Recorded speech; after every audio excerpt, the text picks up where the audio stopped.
My three heroes of sorts, biblical or otherwise, my mythical, magical heroes of sorts, are people that I think you would find interesting, that I think are interesting. Number one is Howard Beale from Network. You know, I'm mad as hell.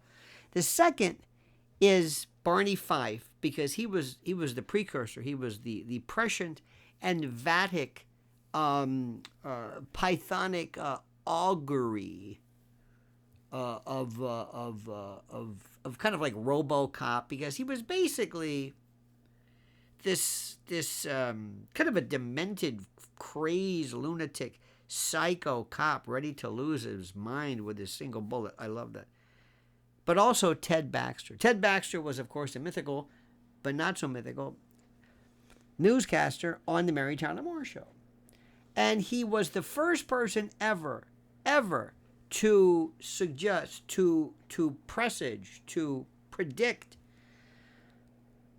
the Ron Burgundy, who came afterwards, kind of a dumbass, dimwit, doltish, fool, rube of a newscaster, news announcer, news anchor. And what's so interesting right now is every now and then I'm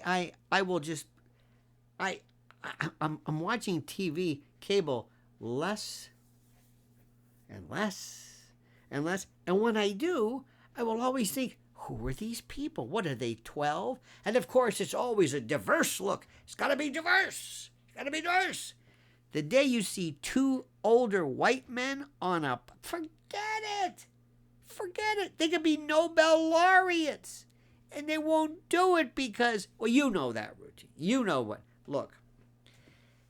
DEI and all of its manifestations of...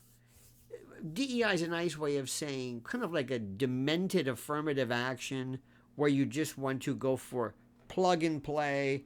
Can we get somebody with a turban? You know, it doesn't really matter. How about, do we have any Micronesians here? I got a check mark. Okay, that looks good. That looks diverse. What about the talent? Nobody is waiting till 6 o'clock. Nobody is waiting till 6 o'clock, especially to hear and to see local news and the like. And the only exception might be Fox News, and even that has dropped. I mean, it's the only game in town, but even that has just absolutely plummeted in terms of its watchability. And why is that? I'll tell you why. I'm maybe your target market or your target demo theoretically, because at least I come from a background where I've seen this before and it's somewhat recognizable. Nothing compares to the excitement, the interest, and the fascinating coverage of streaming platforms and streaming media. Look, it's just that simple. I can go down the list. I can just name them. And I watch, if I want to find out what's going on, it's kind of a bit of a niche kind of watching, so to speak. It's a little narrow casting to an extent, but that's fine. But the idea of somebody sitting around doing news, the weatherman, the local weatherman, what am I, Dave Garroway going to pop his head in and anyway, him? J. Fred Muggs? Are you kidding? The weatherman? That's still one of my favorites. Because it goes back to a time when you really didn't know anything. I remember there was a time when I could call a local number on a phone to get the time of day. I don't even know why anybody would want to do this. Maybe it was sponsored by a bank and they might throw in the weather. So this is, okay, but at the time it was like, hey, you can call what about my watch? Forget it. Let's call the phone. Let's call the phone company. Do you remember the operator? Do you remember Ladies, who was a comedian one time who called up?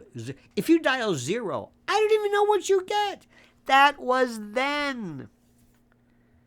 Innovation, change. It's different. I was explaining to somebody the other day that Donald Trump was on Lex Friedman. Lex Friedman's broadcast that not even 24 hours after had, 4 million people. Who knows? more than the entire Fox News. I mean, that's the most overrated thing in the world. And by the way, that's going to the same people. These are young people. This is the most demographically pluripotent group. You talk about diverse. Young people, older people, educated, cool people, hipsters. Basically, Lex Friedman is saying, hey, this Trump's okay. This is a demographic you would have never been able to get into, because if you talk about independent and undecided voters, that would be it. First, it's going on the Jesse Waters show. Oh, I'm sorry. You can watch it if you want. It's very successful. Roller derby was successful. A lot of things. Dialing for sports shirts was successful during his time. I'm not saying it's not successful, but successful doesn't make it good. And lower viewership doesn't make it bad. But I know that. And if you're watching this now, which of course you would be, how would you know I said that? You know this is true. You recognize this. This is a brand new world. I think I was going to, I think maybe I said it, I forgot at this point. But I told somebody who's been in the news business that, Trump was on with Lex Friedman. Who? Oh, Joe Rogan. That's not a show. No, that's not a show because it's on a couch. It's not a guy with a bad suit. Or some team is trying to be cute, or she's trying to dance, or, this is over. And finally, traffic on local TV stations. Traffic? Do you have a TV in your car? If I find out that the Van Wyck is backed up at JFK, unless I'm there, and by the time I get there, it's already over. Not only that, there's 800 million places that you're not mentioning, but you're still doing it. And the reason why you did news, sports, and weather was to sponsor. Weather is brought to you by PC Richards. Weather is brought to you by this. Traffic is brought to you by Progressive Insurance. It was a way to sell something. They would have the wind. If they could, they would have, and now the wind. Let's go to the wind reporter. That's right, Dave. The wind's coming out of the southwest at about 5 to 6 miles per hour. This wind advisory was brought to you by Sears or whatever the hell it was. This is what it was. Nobody needed the wind. Sports might have been the only legitimate, because that was interesting because you had a local guy and a local, that was kind of interesting in the old days. Weather was always a roly-poly kind of a, that feller from the Today Show who was the original Clarabelle or what. This is just, it's done. It's done. But yet, you know what's still pretty good? Even though it's different and it's still innovative, and that's CBS Sunday Morning. That's good because at least they have a story and they give it some time. By the way, if you ever watch that show, you know what they do? They repeat the question in a moronic, kind of a half-assed, narcotized tone.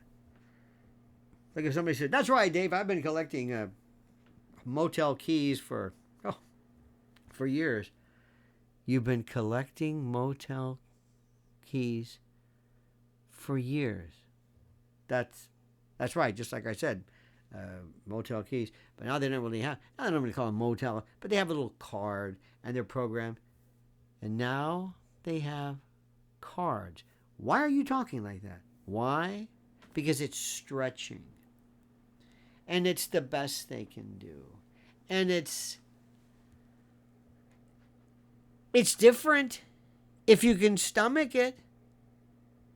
But I guarantee you, if something big is going to happen, if something enormous or ginormous, it's not going to appear on the 6 o'clock news on Channel 4. It's not going to happen. And it's not going to happen at 11 o'clock or 11:30 after the news with Jimmy Kimmel or whoever these people are. That's over. If it's going to happen, it's going to happen immediately on X or Twitter or on YouTube or something. That's it. You know it, and I know that. But they don't know that. And that's why they are going to ride that Titanic into the deep because they just don't get it. All right, dear friends, you do get this. Please subscribe to the channel. Please like the video. Please hit the little bell so you're notified of live streams and new videos. And whatever you do, I beg, beseech, importune, and ask that you comment as you see fit.